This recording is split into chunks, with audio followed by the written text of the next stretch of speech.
27th, the United Nations Climate Conference. And then to the leaders of the ASEAN countries in Cambodia. We also met with Indo-Pacific allies, including a trilateral meeting with Japan and the Republic of Korea, and with President Xi in Bali, as well as the leaders of the G20 and the countries with many of the largest economies in the world. It was clear to me, and I think to most people in those meetings, that the United States is as well or better positioned than any nation in the world to lead the world on the economy in the years ahead.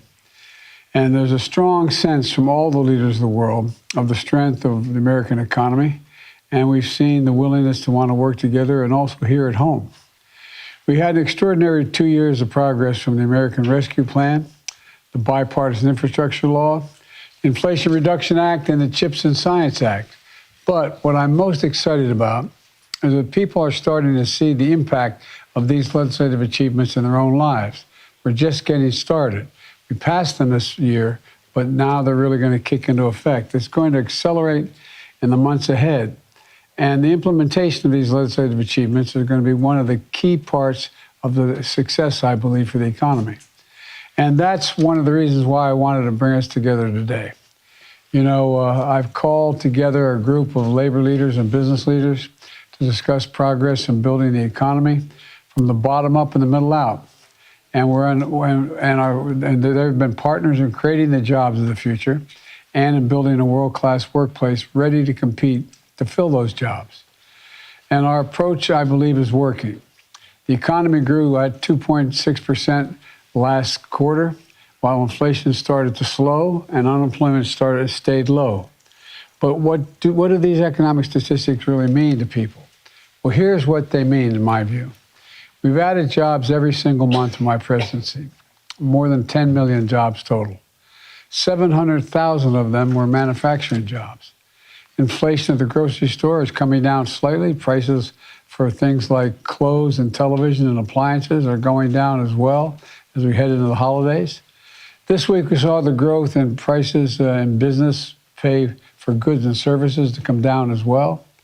Gas prices are down, but it's going to take time to get inflation back to normal levels as we keep our job market strong so we could see setbacks along the way. I don't doubt that, but thus far we're in good shape. But we're laser focused on that. And in 6 short weeks, Americans are going to start to feel the effects of the Inflation Reduction Act. Come January 1st, seniors with diabetes on Medicare are going to pay no more than $35 a month for a prescription of insulin. Some pay as much as $400 a month now. And this matters to folks like Bob, who lives in Long Island, who has had diabetes for nearly 50 years. And he's had a leg amputated and has issues with eyesight because of the complications of his diabetes. Bob came to the White House a few months ago and talked about how he has to pay $300 out of pocket every 90 days for his insulin. Now, he won't have to choose that beginning January 1st, paying for a trip choosing between a trip to see his grandkids or to pay for his insulin in order to survive. This matters. There are millions of folks like Bob across the country. People are going to get a little more breathing room come January 1st. And for every Bob, there's a person who won't have to pay $100 or as much as $200 for shingles vaccine anymore. Come January 1, seniors on Medicare Part D will get the recommended vaccines like shingle vaccines for free, no copay. All this matters. Right now, 4 out of 5 folks who sign up for health insurance through the Affordable Care Act can get health care coverage for $10 a month or less. These lower rates were set to expire on January 1st of this coming year, but instead we were able to extend them. You need health insurance. You can sign up for those lower rates right now. Just go to healthcare.gov. Already we've seen a nearly 40% increase in new signups over last year. We're also helping folks save money on their energy bills. Starting January 1, you can get up to $3,200 tax credit to make your home more energy efficient.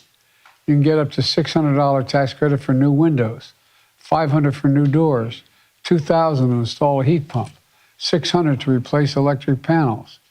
Here's what this means.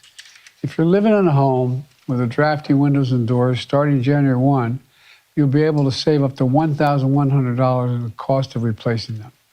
And that's just on the upgrade. You're also going to save a lot of money going forward because your utility bills will be lower. And that's good for your wallet, but it's also good for the environment because you're using less energy. And that's not all.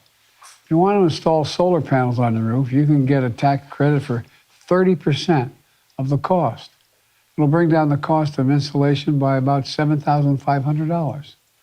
And when you get to keep savings money on your electric bills for the remainder of the year, is about $300 a year on average.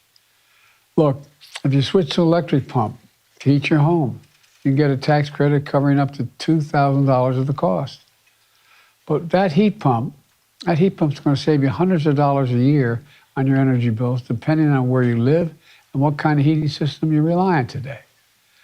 Look, we're talking about real money here to save people, and it's just going to start kicking in now. By taking action, we're making real progress in strengthening and stabilizing our economy, giving Americans across the country some breathing room. To build on this progress is not just acting, but it's listening. That's why I'm here today to open to good ideas to continue bringing inflation down and continue creating an economy that works for everyone with these business and labor leaders who are in front of me here. Folks in this room, American labor unions, American companies, are key to building an economy from the bottom up and the middle out, as I said.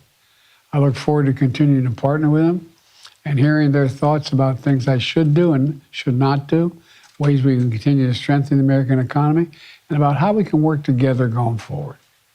And now I'm going to turn it over to Brian Deese, Director of National Economic Council, and he's going to continue this meeting, and I'll intervene along the way. But again, thank you all for being here. I really appreciate your help and advice.